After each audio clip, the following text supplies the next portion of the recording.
Hello बच्चों, extra exam YouTube channel पर आपका बहुत बहुत स्वागत है। पहले बताइए कि आपका सेशन कैसा चल रहा है, कैसा लग रहा है हमारे साथ जुड़ करके आप लोगों का। आप लोग का तैयारी में क्या सहयोग मिल रहा है, एक कमेंट बॉक्स में जरूर बताते रहिएगा। और पहले की तरह आज नए सेशन लेकर आए हैं और आज के इस सेशन में हम बिहार बोर्ड क्लास 10वां के महत्वपूर्ण ऑब्जेक्टिव प्रश्न लेकर आए हैं, जिसमें पाठ 1 जैव प्रक्रम से पूछे गए प्रश्नों पर चर्चा करने जा रहे हैं। और कुछ ऐसे भी प्रश्न हैं जो आपके लिए अगले वर्ष के एग्जाम में बहुत उपयोगी साबित होंगे। ये सब प्रश्न इतना महत्वपूर्ण प्रश्न होंगे कि शायद अगर आप इसे चूक जाते हैं तो अफसोस होगा, लेकिन यदि आप हमारे साथ इस वीडियो के अंत तक बने रहते हैं तो आपको अफसोस नहीं मिलेगा, अफसोस नहीं होगा और आप अच्छा से इन सब ऑब्जेक्टिव का फायदा उठा सकते हैं। तो आइए हमारे साथ वीडियो में बने रहिएगा। पहला प्रश्न को लेकर चलते हैं। प्रश्न क्या है आपका, ध्यान दीजिएगा। पहला प्रश्न आपका बोर्ड पर रहा। ये प्रश्न देखिए, बहुत इंपॉर्टेंट प्रश्न है। इस प्रश्न में क्या कहा जा रहा है, पूछा जा रहा है कि पौधों में वाष्पोत्सर्जन किस भाग से होता है। पूछा जा रहा है कि पौधों में वाष्पोत्सर्जन किस भाग से होता है। पेड़ पौधों में जो वाष्पोत्सर्जन की क्रिया होती है, अर्थात जल वायुमंडल में वाष्प के रूप में मुक्त होता है, तो क्रिया को क्या कहते हैं। ऑप्शन ए है जड़, बी तना, सी पत्ता, डी फूल। अर्थात इस वाष्पोत्सर्जन की क्रिया में कौन सा अंग भाग ले रहा है। तो वायुमंडल में वाष्प के रूप में जल को वाष्पीकरण होना वाष्पोत्सर्जन कहलाता है, लेकिन यह किस भाग से होता है। तो बोलेंगे जड़ से नहीं, बी तना से नहीं, आपका ऑप्शन होगा सी पत्ता से। पेड़ पौधे का भाग पत्ती, इसी से वायुमंडल में जल वाष्प के रूप में मुक्त होते रहते हैं, जिस क्रिया को वाष्पोत्सर्जन की क्रिया भी कहते हैं। तो आपका ऑप्शन होगा सी पत्ता। डी फूल नहीं हो सकता है, फूल के द्वारा तो फल का निर्माण होता है और फूल के बाद फूल में निषेचन क्रिया होती है। क्लियर है, आगे बढ़ते हैं अगला प्रश्न की ओर। अगला प्रश्न देखिए, आपके लिए बहुत महत्वपूर्ण प्रश्न है। ये एक ऐसा प्रश्न है, शायद आप प्रश्न कभी ऐसे नहीं देखे होंगे। ये प्रश्न पर विचार कीजिए, पढ़िए प्रश्न को।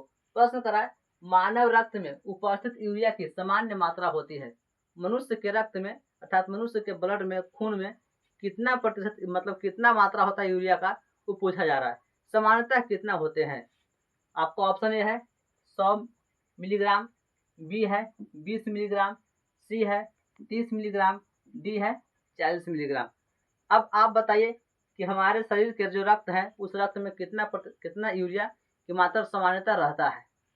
तो आपका ऑप्शन के बाद देखा जाए तो ये 20 मिलीग्राम सामान्यतः हमारे रक्त में यूरिया रहता है। हालांकि पूरा एग्जैक्ट वैल्यू 20 नहीं होता है, 7 मिलीग्राम से लेकर के सामान्यतः 18-20 मिलीग्राम तक हो सकते हैं, ये सामान्य हो जाते हैं। अगर इससे ज्यादा मात्रा में बढ़ जाता है तो वह यूरिया शरीर के लिए हानिकारक हो जाता है और हर जगह यूरिक एसिड की मात्रा बढ़ जाता है। यूरिक एसिड की मात्रा बढ़ने से गठिया बीमारी, मोड़ में दर्द, उठने बैठने में परेशानी, ये सब हो सकते हैं। तो ये आपका इसमें यूरिया की मात्रा 20% समानता रहनी चाहिए। इससे ज़्यादा रहेगा तो परेशानी होगा, विभिन्न प्रकार की बीमारियां उत्पन्न हो सकता है। इसलिए आपका ऑप्शन यहाँ पे होगा 20 मिलीग्राम, आपका ऑप्शन बी। क्लियर है। ऐसा प्रश्न आपको नए नए प्रश्न देखने को मिल रहे होंगे। अगला प्रश्न देखिए। अगला प्रश्न फिर से एक नए प्रश्न की शुरुआत कर रहे हैं और ये नया प्रश्न आप लोग के लिए होगा। प्रश्न पूछा जा रहा है कि श्वसन की क्रिया के दौरान कितनी प्रतिशत ऊर्जा ताप के रूप में निष्कासित होती है। जब हम मनुष्य श्वसन क्रिया करता है तो उस समय कितने प्रतिशत यूरिया ताप के रूप में कितने प्रतिशत ऊर्जा ताप के रूप में वायुमंडल में निकल जाता है।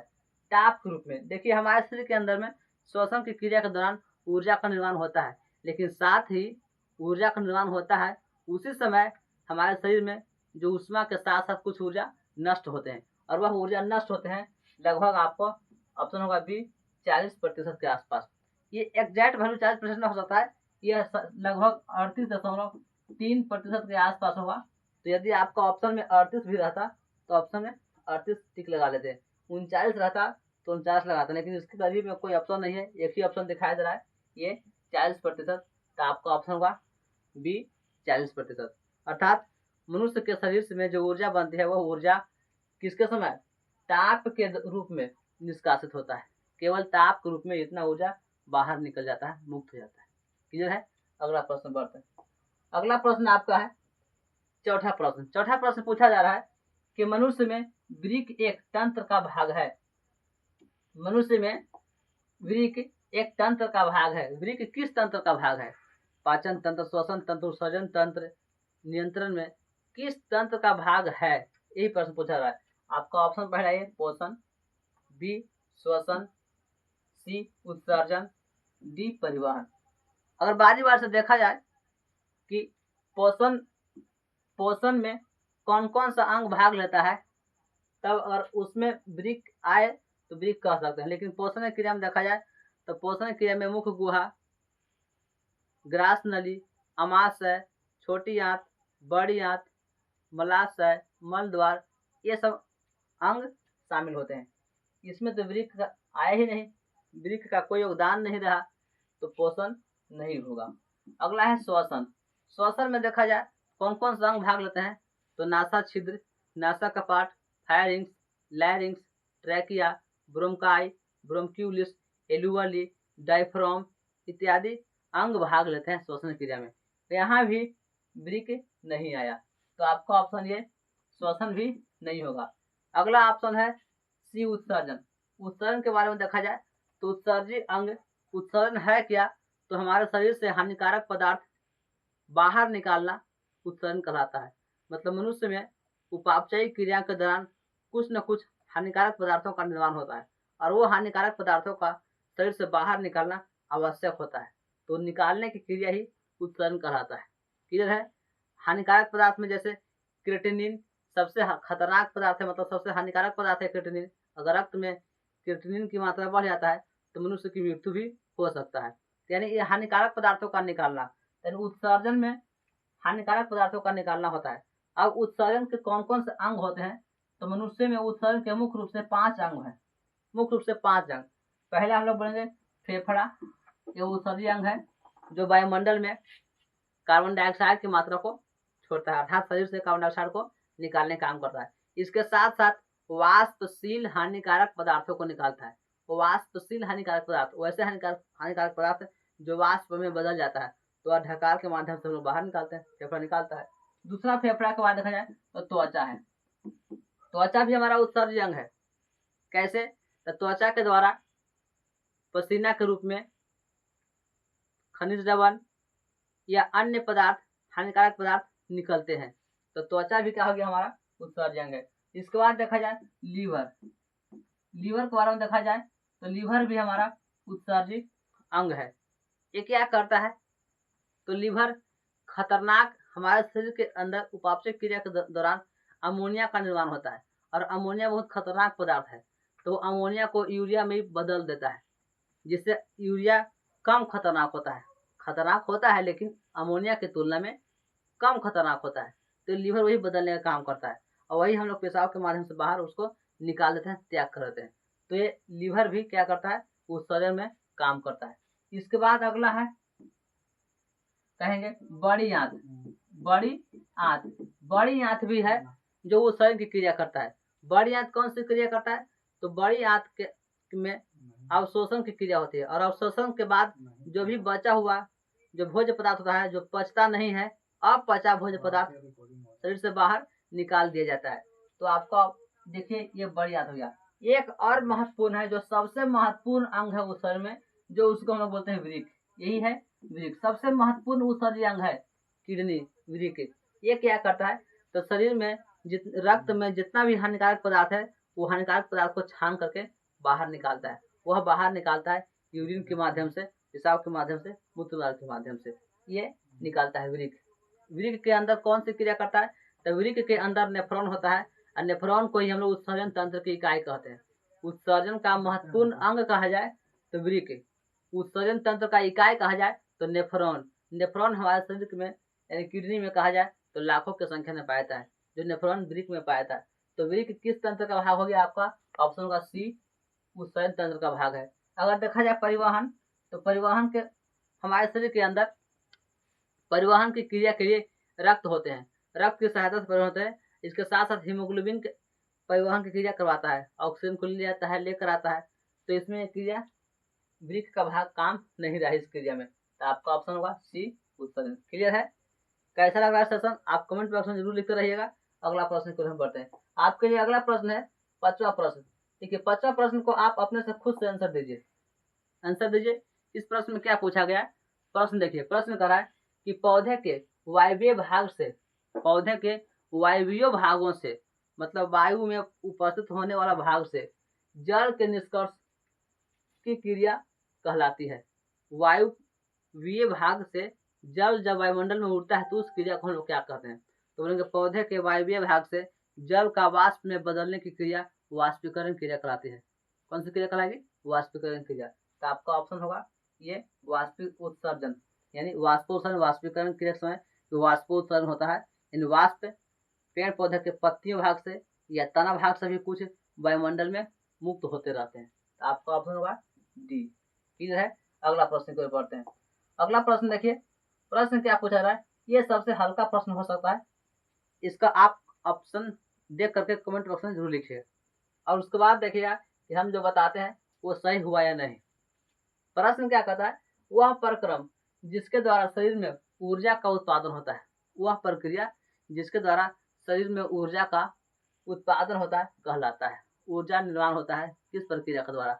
आपका ऑप्शन है श्वसन, बी पोषण, सी उत्सर्जन, डी उत्तेजनशीलता। तो आपका सही ऑप्शन होगा श्वसन। श्वसन के समय हमारे शरीर में ऊर्जा का निर्माण होता है, श्वसन की क्रिया से ही ऊर्जा का निर्माण होता है। दूसरा था पोषण। पोषण नहीं हो सकता है क्योंकि पोषण में सिर्फ क्या होता है, हम लोग भोजन करते हैं और वह भोजन क्या होता है, सिर्फ पचता है, छोटे छोटे टुकड़े में बढ़ जाता है। और जब छोटे छोटे टुकड़े में बढ़ जाता है तो वह जा करके माइटोकॉन्ड्रिया में जाता है, और माइटोकॉन्ड्रिया में श्वसन के दौरान वह ऊर्जा की प्राप्ति होती है। अर्थात मुख्य रूप से ऊर्जा की प्राप्ति श्वसन के दौरान होता है, पोषण के दौरान नहीं होता है। यह है उत्सर्जन। उत्सर्जन में तो हानिकारक पदार्थों को शरीर से बाहर निकालते हैं। अभी कुछ दिन पहले बताए कि उसमें उत्सर्जन में कौन कौन सा अंग भाग रहता है जो हानिकारक पदार्थ को निकालने में सहायता करता रहता है, तो उसमें नहीं। उत्तेजनाशील, ये भी नहीं। उत्तेजनाशील एक्साइटेड अवस्था, ये नहीं हो सकता। आपका ऑप्शन होगा ये श्वसन। क्लियर है? अगला प्रश्न की ओर बढ़ते हैं। अगला प्रश्न की ओर चलते हैं। आपका 6ठा प्रश्न होगा, पूछा जा रहा है प्रश्न में कौन सी क्रिया सभी जीव के लिए अनिवार्य है? मतलब कुछ इसमें ऐसी क्रिया एक है जो सब जीवों के लिए अनिवार्य है, चाहे पादप हो, चाहे जंतु हो, चाहे और कोई जीव हो, तो सभी के लिए क्या हो, जरूरी होता है। पहला प्रकाश संश्लेषण। देखा जाए तो प्रकाश संश्लेषण केवल खाली पेड़ पौधों के लिए अनिवार्य होता है, मनुष्यों के लिए नहीं, जंतुओं के लिए नहीं। क्या बताइए, जंतु प्रकाश संश्लेषण क्रिया करते हैं? नहीं करते हैं। तो ये सभी जीवों के लिए अनिवार्य नहीं है, ये केवल पेड़ पौधे के लिए। तीसरे ऑप्शन ये नहीं होगा। अगला है बी, बी वाष्पोत्सर्जन। क्या बताइए, वाष्पोत्सर्जन सभी जीवों के लिए उपयोगी है? तो सिर्फ वाष्पोत्सर्जन पेड़ पौधे के लिए उपयोगी होगा, ये भी नहीं हो सकता। क्यों? क्योंकि मनुष्य या जीव जंतु वाष्पोत्सर्जन क्रिया नहीं करता है, शरीर से वायुमंडल में वाष्प नहीं छोड़ता रहता है, पानी नहीं छोड़ता रहता है, पसीना के रूप में निकलता है, लेकिन हमेशा वाष्पोत्सर्जन क्रिया नहीं होता है। अगला है सी श्वसन। तो आपका ऑप्शन होगा श्वसन। श्वसन बहुत जरूरी है जीव जंतु में, पादप हो या तो जंतु हो, अर्थात पेड़ पौधे हो या तो जीव जंतु हो, दोनों के लिए श्वसन जरूरी होता है, क्योंकि श्वसन की क्रिया करता है तभी ऊर्जा मिलता है। श्वसन क्रिया नहीं होगा तो ऊर्जा नहीं मिलेगा। अब यहाँ से आप क्वेश्चन जरूर बताइए कमेंट बॉक्स में कि पेड़ पौधे श्वसन की क्रिया में कौन सा गैस ग्रहण करते हैं? इसका जवाब कमेंट बॉक्स में लिखेगा कि पेड़ पौधे श्वसन की क्रिया में कौन सा गैस ग्रहण करते हैं। इसके साथ साथ एक प्रश्न और दे एक्सटर्नल कि पेड़ पौधे प्रकाश संश्लेषण की क्रिया में कौन सा गैस ग्रहण करते हैं। दोनों प्रश्न पर ध्यान दिया। पेड़ पौधे प्रकाश संश्लेषण की क्रिया में कौन सा गैस ग्रहण करते हैं और पेड़ पौधे श्वसन की क्रिया में कौन सा गैस ग्रहण करते हैं। कमेंट बॉक्स में इसका आंसर जरूर दीजिएगा। चलिए अगला प्रश्न की ओर बढ़ते हैं। अगला प्रश्न है आपके लिए 8वां प्रश्न होगा। प्रश्न क्या पूछा जा रहा है कि मैग्नीशियम पाया जाता है, मैग्नीशियम कहाँ पाया जाता है? ऑप्शन ए क्लोरोफिल में, बी लाल रक्त कण में, सी वर्णिल लवक में, डी श्वेत रक्त कण में। तो आपका ऑप्शन होगा ये क्लोरोफिल में। अब ये क्लोरोफिल में कैसे होगा तो आगे समझते हैं इसके बारे में। देखिए पेड़ पौधे का भाग ये पत्ती है, ये हरा भाग होता है। इसके ऊपर का सतह पत्ता के एपिडर्मिस भाग में, एपिडर्मिस के भाग में छोटे सूक्ष्म छिद्र के रूप में अस्टोमेटा पाए जाते हैं।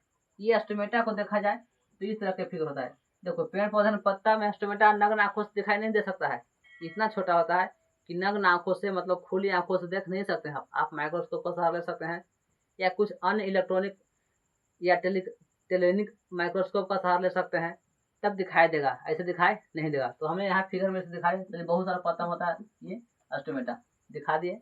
इसका फिगर इस तरह से खुला हुआ अस्टोमेटा है, इसके चारों ओर होता है द्वार कोशिका, यह है गार्ड सेल या द्वार कोशिका बोलते हैं। इसके चारों ओर घिरा होता है, यह गार्ड सेल। यह है हमारा अस्टोमेटा। अब अस्टोमेटा के जो गार्ड सेल होता है कोशिका, इसमें होता है हरित लवक या क्लोरोप्लास्ट। हरित लवक होता है या क्लोरोप्लास्ट, जो आपको दिखाई दे रहा है वर्ण लवक है, ये चारों ओर होता है, ये बूंद के रूप में होता है। जब इसको अगर देखा जाए, ये बूंद बूंद दिखाए हैं, ये हरित लवक है। अब इसको जूम करके फिगर में दिखाएंगे बड़ा, तो इसका फिगर इस तरह से बनेगा हरित लवक का, और यह दोहरी झिल्ली वाला होगा। और इसके अंदर देखा जाए तो दो अवयव होंगे, मुख्य रूप से दो अवयव, एक ग्राना, ये भी ग्राना, और अस्ट्रोमा, जल वाला भाग होता है उसको बोलते हैं अस्ट्रोमा। ये स्तंभ की तरह है, वो है अस्ट्रोमा। अब देखा जाए ये अस्ट्रोमा हो गया जल वाला भाग, जल वाला भाग अस्ट्रोमा, और ये अस्थिथल की तरह दिखा दे रहा है, स्तंभ की तरह, इसको बोलते हैं ग्राना। ग्राना ये ग्राना देखिएगा तो ग्राना कई पीस है, इस तरह से, ये इस तरह से बना हुआ है, ये है ग्राना। अब बूंद बूंद है जो अस्ट्रोमा है, इसमें से एक वो निकालेंगे एक पीस, तो उसको बोलते हैं हम लोग थाइलोकाइड। इसके अंदर पाया जाता है, इसके अंदर पाया जाता है क्लोरोफिल, पाया जाता है क्लोरोफिल, और क्लोरोफिल के अंदर पाया जाता है मैग्नीशियम। तब देखिए क्लोरोफिल में ही मैग्नीशियम मिला।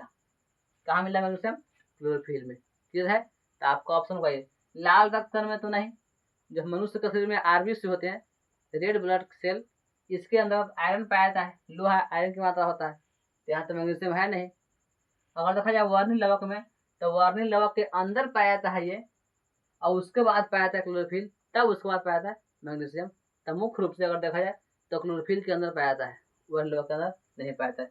श्वेत रक्त में, तो श्वेत रक्त में धातु नहीं पाया जाता है, तो आपका ऑप्शन इसलिए होगा ए क्लोरोफिल। क्लियर है? अगला प्रश्न को ले चलते हैं।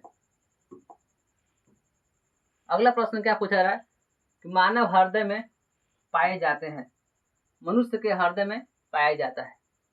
ऑप्शन ए है 3 वेस में, बी है 2 वेस में, सी है 4 वेस में, डी है 5 वेस में। वेस में का मतलब चैम्बर, कोष्ठक। मनुष्य के हृदय में कितने कोष्ठक होते हैं, मनुष्य के हृदय में कितने कोष्ठ होते हैं, ये पूछा जा रहा है। तो इसके लिए देखा जाए, मनुष्य का हृदय अगर लगभग देखा है संरचना में, तो इस तरह संरचना आता है मनुष्य का हृदय का संरचना। ये है मनुष्य का हृदय का संरचना। इसमें एक नस आता है, ये क्या करता है, रक्त को ले जाने का काम करता है, और एक और होता है, ये दूसरी तरफ होता है। तो इसमें देखा जाए तो मुख्य रूप से 4 चैम्बर है, 4 कोष्ठक बांट में, एक कोष्ठक, दूसरा कोष्ठक, तीसरा कोष्ठक, चौथा कोष्ठक, सबका अलग अलग नाम है। ऊपर वाला को बोलते हैं अलिंद, नीचे वाला को बोलते हैं नीलय। ऊपर वाला अलिंद, नीचे वाला नीलय। इसको ऐसे देखिए, इस तरह से बनाना है गोल। ऊपर वाला भाग बोलेंगे अलिंद, नीचे वाला भाग नीले कहेंगे। नीले का काम होता है पंप करना, प्रेशर जनरेट करना, और ये होता है सेपरेट करना, अलग अलग भागों में रक्त को भेजना, एक पंप करता है। इसको ऐसा ऐसे बांट देंगे तो दुद्दू को हो गया। देखिए ये अलिंद है, तो एक साइड है ये दायां अलिंद, ये है बायां अलिंद, ये दायां नीलय, बायां नीलय। तो मनुष्य के हृदय में 4 चैम्बर होते हैं। कितना बोलेंगे? 4 चैम्बर। ऑप्शन आपका होगा सी। अब आप कमेंट ऑप्शन बताइएगा कि मेढक के हृदय में कितने चैम्बर होते हैं और मछली के हृदय में कितने चैम्बर होते हैं, ये प्रश्न जरूर बताइएगा। और नहीं तो कमेंट ऑप्शन लिखिएगा, हम अगला सेशन लेकर आएंगे उसमें आपको बतला देंगे। चलिए आगे प्रश्न की ओर बढ़ते हैं। अगला प्रश्न क्या है? अगला प्रश्न कहता है कि प्रकाश संश्लेषण द्वारा किसकी प्राप्ति होती है? जब पेड़ पौधे प्रकाश संश्लेषण क्रिया करते हैं तो क्या बनता है, क्या प्राप्त होता है? मुख्य रूप से पेड़ पौधे को उत्पाद क्या मिलता है, ये पूछा रहा है। ऑप्शन ए वसा, option B protein, C glucose, D प्रकाश।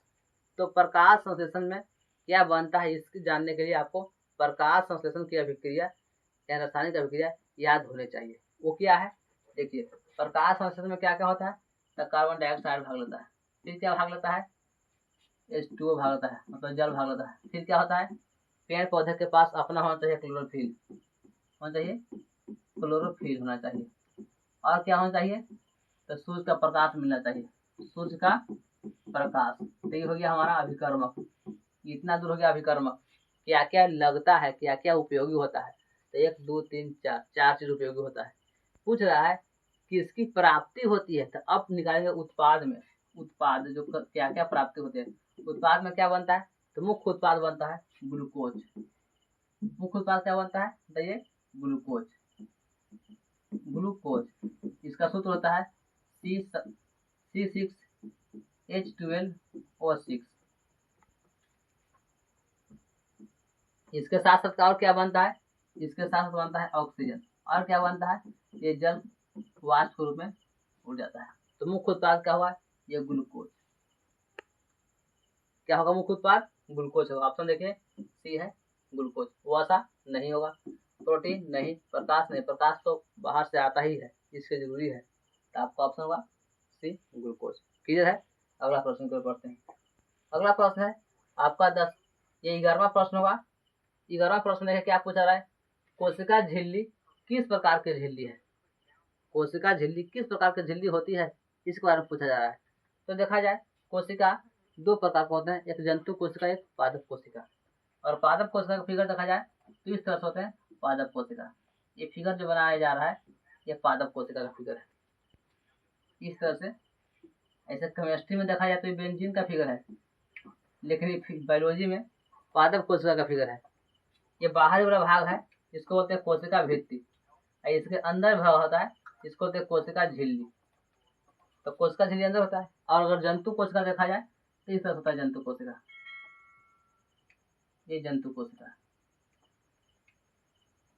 इस तरह हमारा बना लेते हैं जंतु कोशिका, जल्दी बनाना होता है। ये जंतु कोशिका का बाहरी वाला जो भाग होता है, यही होता है कोशिका झिल्ली। तो पहले होता है कोशिका झिल्ली। अब ये कैसा झिल्ली होता है, तो बोलेंगे कोशिका झिल्ली चयनात्मक पारगम्य झिल्ली होती है या अर्ध पारगम्य झिल्ली होती है। अर्ध पारगम्य, आधा पार कर सकता है, आधा पार नहीं कर सकता है। इसका मतलब हुआ कि जो उपयोगी पदार्थ होगा कोशिका के लिए, जो अंदर जाएगा, और इसके अलावा हानिकारक अंदर नहीं जाएगा। इसके साथ साथ हानिकारक पदार्थ होगा कोशिका के लिए, वो बाहर निकलेगा, उपयोगी पदार्थ बाहर नहीं निकलेगा। क्लियर है। तो आपका ऑप्शन होगा अर्ध पारगम।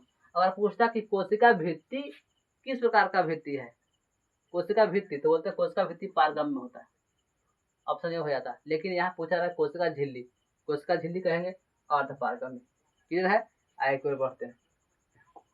अगला प्रश्न देखिए, अगला प्रश्न आपके सामने क्या दिखाई दे रहा है, पूछा जा रहा है कि दही के जमने में निम्नलिखित में से कौन सी क्रिया होती है।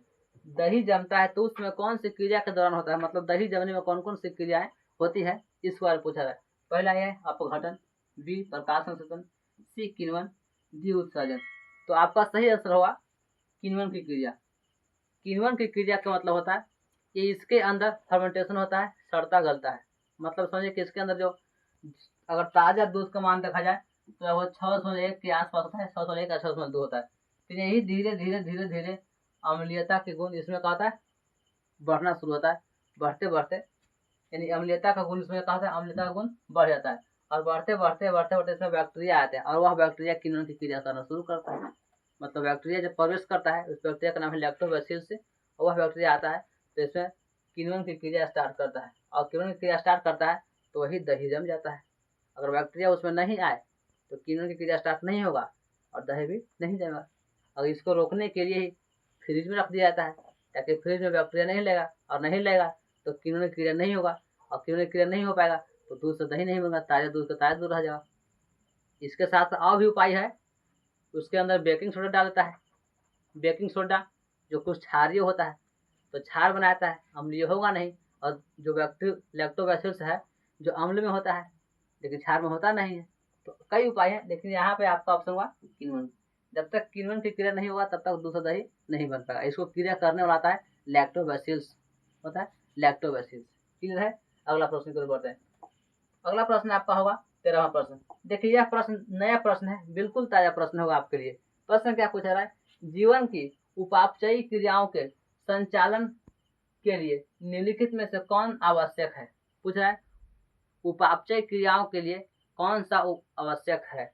जीवन में जो भी उपापचय क्रिया होता है, उपापचय क्रिया कहने का मतलब हमारे शरीर के अंदर पोषण, श्वसन, उत्सर्जन, नियंत्रण, समन्वय, कई प्रकार की क्रियाएं हैं। उस सभी क्रियाओं को शॉर्ट में हम लोग उपापचय क्रिया कहते हैं। मतलब उसके अंदर कुछ निर्माण होता है, कुछ टूटता फूटता है, वो सब उपापचय क्रिया के अंदर शामिल रहता है। तो पूछा कि कौन आवश्यक है। ऑप्शन ए निरंतर ऊर्जा की आपूर्ति, ऑप्शन बी शरीर की वृद्धि, ऑप्शन सी टूटे फूटे उत्कों की मरम्मत, ऑप्शन डी इनमें सभी। तो बारी बार से सबको समझते हैं। पहला है निरंतर ऊर्जा की प्राप्ति। ऊर्जा की प्राप्ति किससे होता है, तो श्वसन क्रिया से। तो हमने बताया कि श्वसन क्रिया होता है, एक प्रकार का उपापचय क्रिया है, ये भी हो सकता है। ऑप्शन बी शरीर की वृद्धि। शरीर में वृद्धि किससे होता है, तो जब ऊर्जा मिलता है तो ऊर्जा से उससे क्या होता है, वृद्धि होता है। तो ये भी हो सकता है, क्योंकि उपापचय क्रिया के दौरान कुछ न कुछ निर्माण होता है, कुछ न कुछ बनता है। जैसे प्रोटीन टूटता है, प्रोटीन टूटने के बाद से ऊर्जा का निर्माण होता है। प्रोटीन के बाद कार्बोहाइड्रेट टूटता है, वसा टूटता है। इस टूटने के बाद से टूटना फूटना क्रिया हमारे शरीर के अंदर हो रहा है, तो उपापचय क्रिया कहलाएंगे उसको, उपापचय क्रिया भी हो जाएगा अभी। अगला है टूटे फूटे उत्कों की मरम्मत। हमारे शरीर के अंदर कहीं कट गया, छट गया, उत्तक नष्ट हो गया, तो उसको फिर से रिसाइकल कराता है, फिर से ठीक करता है। तो उसके लिए क्या चाहिए, उसके लिए उसके उपयोगी पदार्थ चाहिए। तो उपयोगी पदार्थ वहां से लेकर जाएगा। तो बिना बने हुए उपयोगी पदार्थ कैसे वहां जाएगा, अब बनेगा तो उपापचय क्रिया होगा ही होगा। तो बोले हम इसमें से सभी हो सकता है, ये भी हो गया। तो ऑप्शन होगा डी इनमें से सभी। क्लियर है। अगला प्रश्न की ओर बढ़ते हैं। ये बिल्कुल नया प्रश्न होगा, आप इसको नोट करके रखिएगा कि ऐसे प्रश्न नए और आए तो आप इसको बनाने के लिए हमेशा पहले से तैयार रहिएगा। अगला प्रश्न को देखते हैं। आज का अगला प्रश्न है, प्रश्न पूछा जा रहा है कि मानव में डायलिसिस थैली है, मनुष्य में डायलिसिस की थैली क्या है। ऑप्शन ए है नेफ्रॉन, बी न्यूरॉन, सी माइटोकॉन्ड्रिया, डी इनमें से कोई नहीं। डायलिसिस कहने का मतलब रक्त को छानना, खून को छानना। हमारे शरीर के अंदर रक्त होते हैं, उस रक्त में कई पदार्थ, हानिकारक पदार्थ मिल जाते हैं, तो हानिकारक पदार्थ निकाल देता है, उसी को डायलिसिस बोलते हैं। आम भाषा में समझिए, मोटरसाइकिल चलाते हैं तो कई दिन के बाद मोबिल चेंज कराना पड़ता है। मोबिल में हानिकारक पदार्थ मिल जाता है, काला हो जाता है, मोबिल खराब हो जाता है, तो सीधे मोबिलों को चेंज कराते हैं। लेकिन हमारे शरीर में प्राकृतिक ने ऐसा बनाया है कि अगर शरीर में कुछ रक्त में हानिकारक पदार्थ मिलता है तो इसको साफ करने वाला एक अलग से यंत्र दे दिया है। वो यंत्र है वृक्क। वृक्क किडनी है, और किडनी के अंदर, वृक्क के अंदर नेफ्रॉन पाया जाता है लाखों की संख्या में।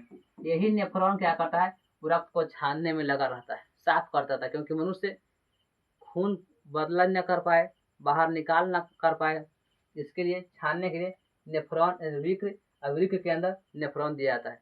अगर यही किडनी किसी का काम नहीं करता है तो सोचे कि नेफ्रॉन नहीं काम कर रहा है, नेफ्रॉन नहीं काम कर रहा है तो उसको रक्त बाहर से छानना पड़ता है। और बाहर से छानने के लिए एक अलग से मशीन लगाया जाता है, उसका नाम है डायलाइजर मशीन।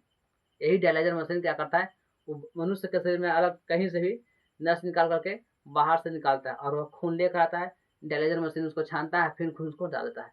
तो किडनी का काम जो करता है वो काम करता है डायलाइजर मशीन। लेकिन यह महंगा होता है, और यह महंगा होता है, कुछ समय के लिए होता है, हमेशा नहीं चल पाएगा, टिकाऊ नहीं हो पाएगा, क्योंकि कृत्रिम है, प्राकृतिक तो है नहीं। शरीर उसका एडजस्ट नहीं कर पाएगा, कुछ दिन तक जीवित रह सकता है। तो डायलिसिस थैली कौन हो गया, नेफ्रॉन, यही तो हो गया। न्यूरॉन तो है नहीं, न्यूरॉन क्या करता है, नियंत्रण करता है, समन्वय क्रिया करता है। माइटोकॉन्ड्रिया, माइटोकॉन्ड्रिया ऊर्जा का निर्माण करता है, ऊर्जा घर कह सकते हैं उसको। इनमें से कोई होगा नहीं, आपका ऑप्शन होगा ये नेफ्रॉन। क्लियर है। अगला प्रश्न की ओर बढ़ते हैं। आपका अगला प्रश्न होगा, आज का अगला प्रश्न पूछा जा रहा है कि मत्स्य का, यानी मत्स्य का मतलब बताइए, मत्स्य किसको कहा गया। मत्स्य का मुख्य श्वसन अंग है, अर्थात मछली का श्वसन अंग क्या है, मुख्य श्वसन अंग। तो मछली का पहला किया, ऑप्शन नहीं। उसके बाद फेफड़ा, मत्स्य में फेफड़ा नहीं होता है, ऑप्शन सी गिल्स होगा। नाक तो मनुष्य में होता है, श्वसन अंग हो सकता है मनुष्य में, लेकिन मत्स्य ने पूछा है, मछली ने पूछा है, तो आपका ऑप्शन होगा गिल्स। अगर पूछा जाए इसके साथ साथ देखिए, मत्स्य पूछ लिया अर्थात मछली पूछ लिया। अगर पूछ ले मेढक में, मेढक में कौन सा होगा, मछली तो बता दें गिल्स है, तो मेढक में कौन सा श्वसन अंग होगा। तो मेढक में श्वसन अंग कमेंट बॉक्स में बताइए। या इसके साथ साथ जान भी लीजिए कि मेढक में कौन कौन सा होगा। तो मेढक त्वचा से भी सांस लेता है। त्वचा, जब कीचड़ में रहता है तो त्वचा से सांस लेता है। जब स्थल पर रहेगा तो फेफड़ा से सांस लेगा। अब जब यही छोटा बच्चा होता है, टेडपोल उसको कहते हैं, तो वह गिल्स से सांस लेता है। गिल्स से। तब मेढक तीनों से सांस ले सकता है, त्वचा से, फेफड़ा से, गिल्स से। मेढक का श्वसन अंग त्वचा, फेफड़ा, गिल्स हो सकता है। मछली का श्वसन अंग गिल्स। मनुष्य का पूछा जाए, मनुष्य का श्वसन अंग मनुष्य का तो होगा फेफड़ा। फेफड़ा से सांस लेता है। नाक से सांस नहीं लेता है। नाक तो एक रास्ता, एक मार्ग है। मुख्य अंग है फेफड़ा, यही श्वसन क्रिया में भाग लेता है। तो यह प्रश्न पूछा भी गया है 2 अंकों में कि निम्नलिखित का श्वसन अंग लिखें। अब मछली, मेढक, मनुष्य। इसके साथ साथ 2 नंबर का प्रश्न भी क्लियर हो गया। अगला प्रश्न की ओर बढ़ते हैं।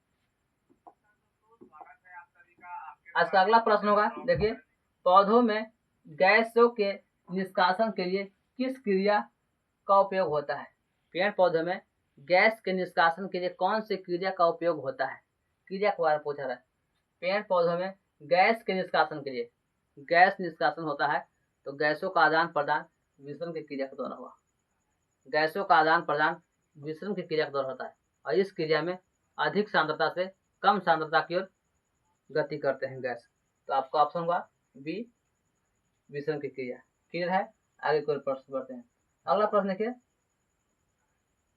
अगला प्रश्न आपको कहा जा रहा है, देखिए यह बिल्कुल नया प्रश्न होगा और ताजा प्रश्न और हल्का प्रश्न है। यह प्रश्न आप कमेंट बॉक्स में जरूर बता सकते हैं। यदि आप नॉर्मल भी पढ़े लिखे होंगे, थोड़ा जानते होंगे, क्लास नहीं भी उतना किए से, तो बता सकते हैं। प्रश्न देखिए क्या पूछा है। क्लोरोफिल वर्णक है, वर्णक का रंग है। क्लोरोफिल वर्णक का रंग है, यही प्रश्न पूछा रहा है। फिर से क्वेश्चन थोड़ा चेंज हो गया था। क्लोरोफिल वर्णक का रंग है, क्लोरोफिल का कैसा होता है, नीला, लाल, कि सफेद, कि हरा, क्या हुआ। तो आपका ऑप्शन होगा ये हरा। क्लोरोफिल वर्णक किसका होता है, हरा, क्योंकि पेड़ पौधे में क्लोरोफिल पाया जाता है, इसी कारण से पेड़ पौधे का पत्तियों का रंग हरा होता है। और नीला, नीला हो नहीं सकता है।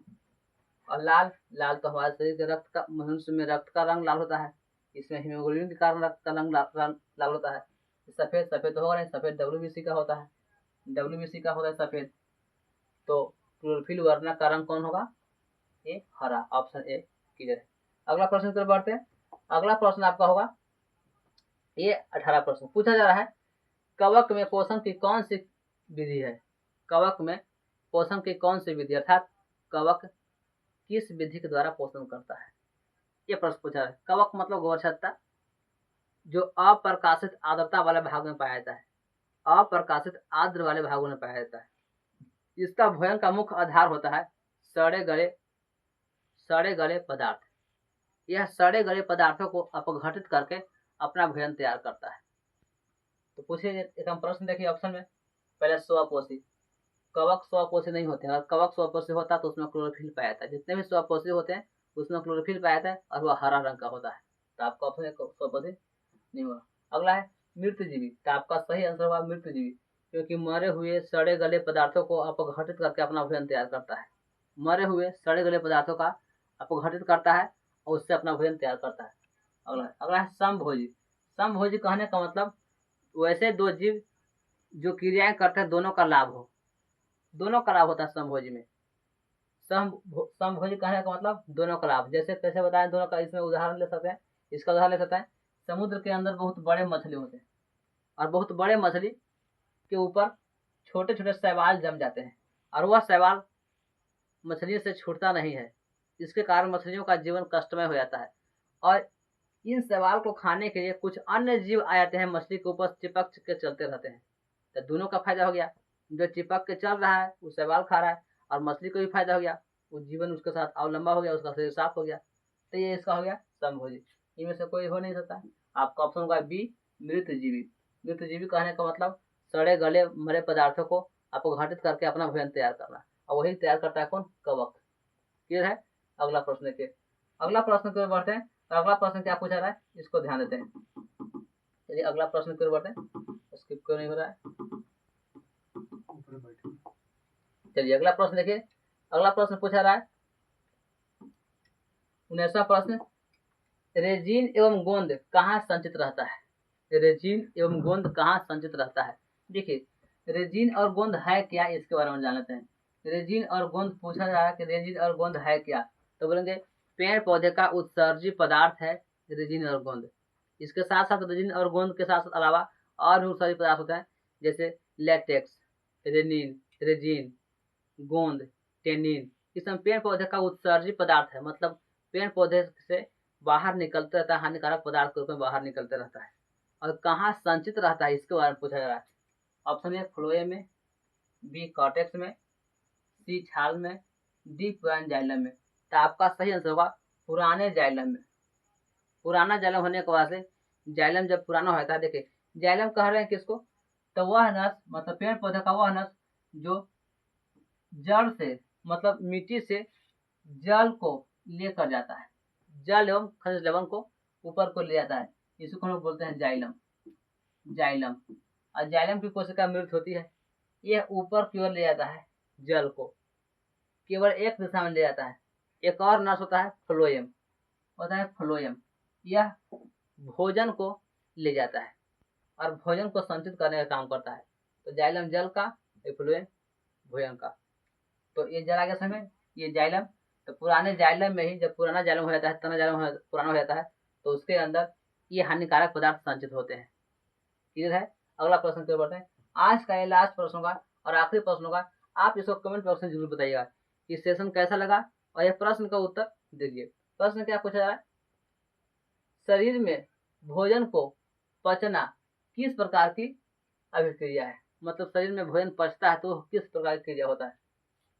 शरीर में भोजन को पचना, यहाँ पे बिंदु नहीं होगा, पचना होगा, यानी भोजन का पाचन किस प्रकार की क्रिया है। पहला ए उपचयन, बी संचयन, सी विस्थापन, डी अपचयन। कौन सी क्रिया होगा, आप लोग बताइए, चारों ओर से कौन सा आंसर होगा से। तो चलिए हम बताते हैं। आपका ऑप्शन होगा डी अपचयन की क्रिया। अपचयन की क्रिया मतलब शरीर में भोजन का पाचन एक अपचयन प्रक्रम है। कैसा प्रक्रम है, अपचयन प्रक्रम है। अपचयन प्रक्रम में क्या होता है, टूटता है। अपचयन प्रक्रम में टूटता है और उपचयन प्रक्रम में जुड़ता है, बनता है, नया पदार्थ का निर्माण होता है। तो आपका ऑप्शन होगा कौन, अपचयन की क्रिया। क्लियर है। कैसा लगा सेशन, कमेंट बॉक्स जरूर लिखिएगा। और यदि आप नए हैं तो हमारे इस चैनल को सब्सक्राइब कर लीजिएगा और छोटा सा एक कमेंट दे दीजिएगा ताकि हमारा उत्साह बढ़ता रहे, और अपने मित्रों तक शेयर कर दीजिए ताकि उनको भी लाभ मिल जाए। मिलते हैं अगले वीडियो में, धन्यवाद।